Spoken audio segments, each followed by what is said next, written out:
রাজিউন ইন্না লিল্লাহি ওয়া ইন্না ইলাইহি রাজিউন। নামাজ রেখেই মসজিদের সকল মুসলমান ভাইয়েরা এমনকি ইমাম সহ প্রচন্ড ভয়ে দৌড়ে পালাচ্ছে সকলে। কিন্তু কেন?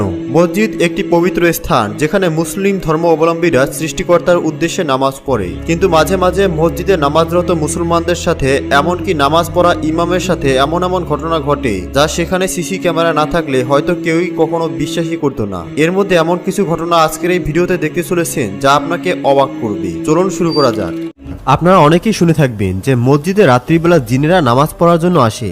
বিশেষ করে যখন মানুষের আনাগোনা না থাকে তখন জিনেরা মসজিদে নামাজ পড়ার জন্য উপস্থিত হয়। এজন্যই বলা হয় নামাজ শেষে রাত্রিবেলা মসজিদে ঘুমানো উচিত নয়। কিন্তু এই ছেলেটি তা জানতো না।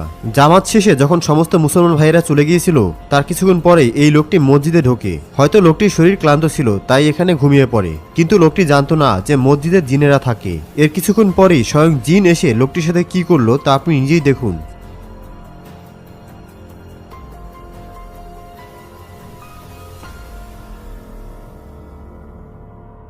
হয়তো জিন জাতিরা এখানে নামাজ পড়ছিল আর এই লোকটি না বুঝতে পেরে সেই জিনকে ধাক্কা দিয়ে হয়তো এখানে ঘুমাতে গিয়েছিল। তারপর জিন রেগে গিয়ে এই লোকটিকে এইভাবে মারধর করে। এজন্য সকলকে বলছি, মুসলমান ভাইয়েরা রাতে কখনো মসজিদে গিয়ে এইভাবে ঘুমাতে যাবেন না। ঘুমালে আপনার সাথেও বিপদ হতে পারে। এবং যদি খুব জরুরি মসজিদে গিয়ে ঘুমাতেই হয় তাহলে অবশ্যই 3 থেকে 4 সারি সেরে দিয়ে পিছনে গিয়ে ঘুমাবেন। মসজিদের প্রথমের দিকে আপনি কখনোই ঘুমাবেন না, কারণ প্রথম সারিতে জিন জাতিরা নামাজের জন্য যায়। বন্ধুরা, যারা জিন জাতিকে বিশ্বাস না করেন তাদেরকে এই ভিডিওটি দেখাবেন, কারণ এই ভিডিওতে স্বয়ং জিন দেখতে পাবেন। এটা আফগানিস্তানের একটি মসজিদের ভিডিও। এই মসজিদে জিনের আনাগোনা শুনে অনেক সাংবাদিকও সেই ভিডিও করার জন্য গিয়েছিল এবং আশেপাশের সমস্ত মানুষ এই জিন সম্পর্কে জানার জন্য সেখানে ভিড় জমায়। অনেক মুসলমান ভাইয়েরা যখন এখানে নামাজ পড়তে যেত তখন তাদের সাথে অদ্ভুত ভৌতিক ঘটনা ঘটত। তারপর থেকেই আফগানিস্তানের সরকার এই মসজিদে নামাজ পড়া সম্পূর্ণ বন্ধ করে দিয়েছিল। কিন্তু তারা হয়তো জানতো না যে এই মসজিদে ভালো জিন বসবাস করে যারা প্রতিনিয়ত নামাজ আদায় করতে আসতো। যখনই নামাজ বন্ধ করে দেওয়া হতো তখন আর এই মসজিদে কোনো মানুষ গিয়ে আজান দিত না, কিন্তু অলৌকিকভাবে যখনই আজানের সময় হতো, যখনই নামাজের সময় হতো তখন এই মসজিদে আজানের শব্দ শোনা যেত। কিন্তু কিভাবে যে মসজিদ তালাবদ্ধ করা, যেখানে কোনো মানুষ ঢুকতে পারে না, সেখানে কিভাবে আজান দেয় তা দেখার জন্যই সাংবাদিকরা ভিড় জমায়। তারপর আপনি নিজেই দেখুন যে জিন কিভাবে নামাজের সময় আল্লাহকে স্মরণ করে আজান দিচ্ছে। সুবহানাল্লাহ, দেখুন আপনারা।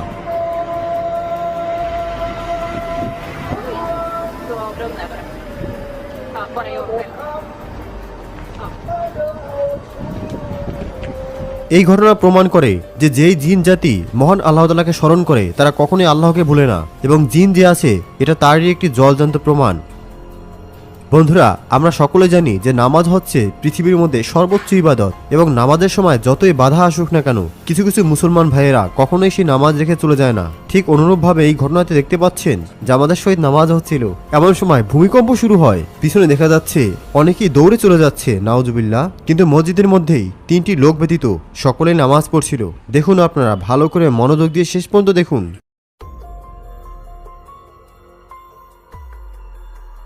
এই ইমাম সাহেব এবং বাকি 2 জন লোক তারা আল্লাহর এই পরীক্ষায় হয়তো পাশ করে গিয়েছেন। আল্লাহ তাদেরকে ভূমিকম্প দিয়ে পরীক্ষা করেছিলেন যে বিপদ আসলে তারা আল্লাহকে ভুলে যায় কিনা। কিন্তু দেখুন, তারা মৃত্যু হলেও আল্লাহর ইবাদত নামাজ ছাড়েনি। তো এই ভালো মুসলমান ভাইদের জন্য ভিডিওটিতে একটি লাইক অবশ্যই করবেন। বন্ধুরা, এটা ইন্দোনেশিয়ার একটি মসজিদের ঘটনা, যেখানে মসজিদে আজান দেওয়া হচ্ছিল তখন একটি বানর ঢুকে পড়ে এবং বানরটি একটি ছোট বাচ্চাকে মাথা নিচু করতে বলে। অর্থাৎ বানরটি পর্যন্ত জানে যে তোমরা আল্লাহর নিকট মাথা নিচু করো। হে ভাই ও বোনেরা, একটিবার মনে রাখবেন যে একটি পশু পর্যন্ত জানে যে আল্লাহর কাছে মাথা নিচু করতে হয়, কিন্তু অনেক মানুষই আজান দেওয়ার পরও আল্লাহর নিকট মাথা নিচু করে না, তারা গান বাজনা করে। এই ভিডিওটি তাদের জন্য শিক্ষা।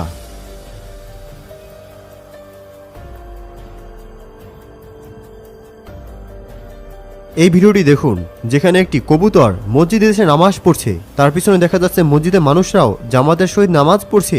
দেখুন আপনারা, আল্লাহর কুদরতের ভিডিও এটি।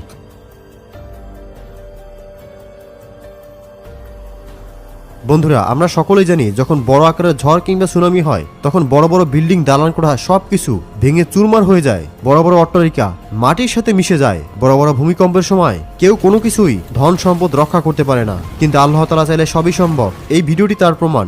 দেখুন আশেপাশের সবকিছু পানিতে ডুবে গিয়েছিল, সমস্ত ঘর বাড়ি সব ডুবে গিয়েছিল, কিন্তু আল্লাহ তাআলার ঘর মসজিদ সেই বড় ঝড় বন্যার মধ্যেও সম্পূর্ণ অক্ষত অবস্থায় রয়েছে। দেখুন মুসলিম ভাই ও বোনেরা, আল্লাহ তাআলার মসজিদটি সম্পূর্ণভাবে অক্ষত অবস্থায় টিকে রয়েছে, যেটা আরেকজন মুসলিম ভাই তার নিজ ক্যামেরায় ভিডিও করছিল, মানুষকে বলছিল যে আল্লাহ তাআলাকে ভুলে যেও না, আল্লাহ তাআলা চাইলে সবকিছুই সম্ভব। আল্লাহ তাআলা যদি চান তো সুনামি কিংবা বন্যা কেন, যত বড় ঝড়ে আসুক না কেন, আল্লাহ তার ঘরকে সম্পূর্ণ নিরাপদ রাখতে পারেন। এটাই তার জলজান্ত প্রমাণ। সুবহানাল্লাহ।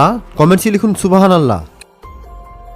2020 সালের 8 ফেব্রুয়ারি ইন্দোনেশিয়ার আল মুকারবিন মৃৎশিল্পী মসজিদে রাতের বেলা এক অলৌকিক ঘটনা ঘটে, যা ইন্টারনেট দুনিয়ায় প্রচুর ভাইরাল হয়েছিল। সেখানে থাকা সিসি ক্যামেরায় দেখা যায় মসজিদের ভেতরে থাকা এই ব্যারিয়ারগুলো নিচ থেকেই সরে যাচ্ছে, অথচ সেখানকার কমিটির মতে এগুলো ছিল অত্যন্ত ভারী লোহা এবং কাঠের সংমিশ্রণে তৈরি। তাই বলাই বাহুল্য এত ভারী ব্যারিয়ারগুলো কোনোভাবেই নিচ থেকে সরে যাওয়া সম্ভব নয়। ভিডিওটি ভাইরাল হওয়ার পর অনেকেই বিভিন্ন ধরনের মতামত দিচ্ছিল। অনেকেই বলছিল এটি জিনের কাজ। তবে আপনার কি মনে হয় কমেন্টসের মাধ্যমে জানাবেন।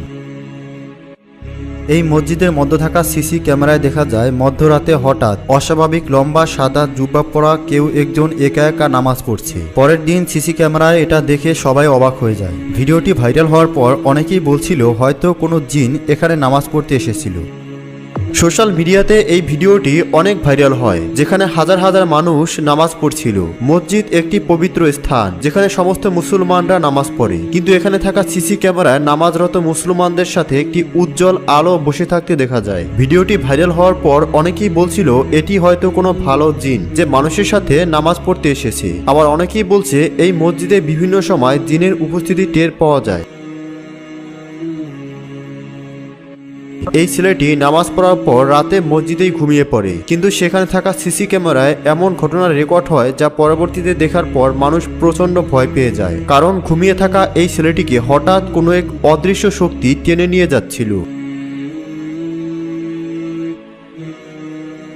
এবার যে ঘটনাটি দেখবেন এটা দেখে ভয়ে আপনার কলিজার পানি শুকিয়ে যাবে। এই মসজিদে দুইজন লোক নামাজ পড়ছিল। নামাজ চলাকালীন সময় হঠাৎ করে মৃত ব্যক্তি দাফনের কাপড় সহ তাদের সামনে এসে দাঁড়ায় এবং তাদের নামাজ দেখছিল। তারা হয়তো জানেই না তাদের সাথে কি ঘটতে চলেছে। তবে আর যাই হোক, এই ঘটনায় এই লোক দুটি প্রচন্ড ভয় পেয়েছে। তবে আপনাদের জানিয়ে রাখি, এই ফুটেজটি মোটেও কোনো সত্য ঘটনা নয়, এটা একটি ফানি ভিডিও। আজকাল মানুষের এতটা অধঃপতন হয়েছে যে মহান আল্লাহ তাআলার হুকুম নিয়ে এরা ফানি ভিডিও করছে। আপনি এদের কি বলতে চান কমেন্টসে অবশ্যই জানাবেন। এবার মসজিদে ঘটে যাওয়া এমন একটি ঘটনা নিজের চোখে দেখবেন যেটা আপনি সারা জীবন মনে রাখবেন। মানুষ যত বড়ই চোর হোক না কেন, সে কখনোই আল্লাহর ঘর মসজিদে যেয়ে চুরি করতে যাবে না। কিন্তু কিছু মানুষ এতটাই নাফরমান হয় যে তারা আল্লাহর ঘর মসজিদকেও ছাড় দেয় না। যেমন এই ভিডিওটিকে ভালো করে লক্ষ্য করে দেখুন এখানে এই লোকটি প্রথমে মসজিদের মধ্যে ঢুকে যায়, চারদিকে ভালো করে লক্ষ্য করে যেন কেউ তাকে দেখতে না পায়। কিন্তু এই লোকটি জানতো না যে মসজিদে সিসি ক্যামেরা লাগানো ছিল। তার এই সমস্ত ঘটনা সিসি ক্যামেরা রেকর্ড হয়। প্রথমে এই লোকটি মসজিদে চুপিচাপে ঢুকে পড়ে মসজিদের মধ্যে রাখা ডোনেশন বক্সের কাছে চলে যায়। এরপর চুপিসারে সেই ডোনেশন বক্সের মধ্য থেকে সমস্ত টাকা বের করে চুপিসারে তার পকেটে ভর্তি থাকে। নাউজুবিল্লাহ। কিভাবে একজন মুসলমান হয়ে মসজিদের মধ্যে ঢুকে এইভাবে টাকা চুরি করতে পারে? একটাবার ভাবুন, এই লোকটির পরকালে কি হবে? সে আল্লাহর কাছে কি হিসাব দেবেন যে মসজিদে ঢুকে মুসলমানদের দান করা টাকা সে চুরি করে নিয়েছিল? চলুন এবার আপনাদেরকে এমন একটি ঘটনা দেখাবো যেটা দেখলে আপনি অবাক হয়ে যাবেন। মসজিদকে আল্লাহর ঘর বলা হয় আর এটিকে ইবাদতের জন্য বানানো হয়, কিন্তু কিছু কিছু মানুষ মসজিদকে খেলার ঘর মনে করে। যেমন কিছুদিন আগে ইন্টারনেটে কাবা শরীফের এই ঘটনাটি আপলোড হয়েছিল, যেখানে একজন মেয়ে ইহরাম পরে কাবা শরীফের চারপাশে ঘুরছিল। মানুষ যখন তাকে এরকম পোশাক পরে দেখছিল তখন তার বিষয়ে অনেক খারাপ কথা বলছিল, কারণ কাবা শরীফের মতো একটি পবিত্র জায়গায় মেয়েদের এই ধরনের অশ্লীল ইহরাম পরার কোনো অনুমতি নেই। কিন্তু মানুষেরও একটা দোষ আছে, মানুষ আসল সত্য যাচাই বাছাই না করেই কমেন্টসে উল্টাপাল্টা বলতে শুরু করে দেয়। পরবর্তীতে আমরা গভীর অনুসন্ধান করে জানতে পারি এটি আসলে কোনো মেয়ে নয়, এটা একটা ছেলে। ছেলেটি বড় বড় চুল রেখেছিল আর এই ছেলেটি তার বন্ধুর সঙ্গে ওমরা হজ করতে এসেছিল। এমনকি ছেলেটি ওমরা হজ করার পর তার চুল কেটেও ফেলেছিল। তবে সত্যি বলতে এই ছেলেটি হাঁটাচলার ভাবভঙ্গি কিছুটা মেয়েদের মতো মনে হয়। তবে সেটা যাই হোক, সে আসলে একজন ছেলে ছিল।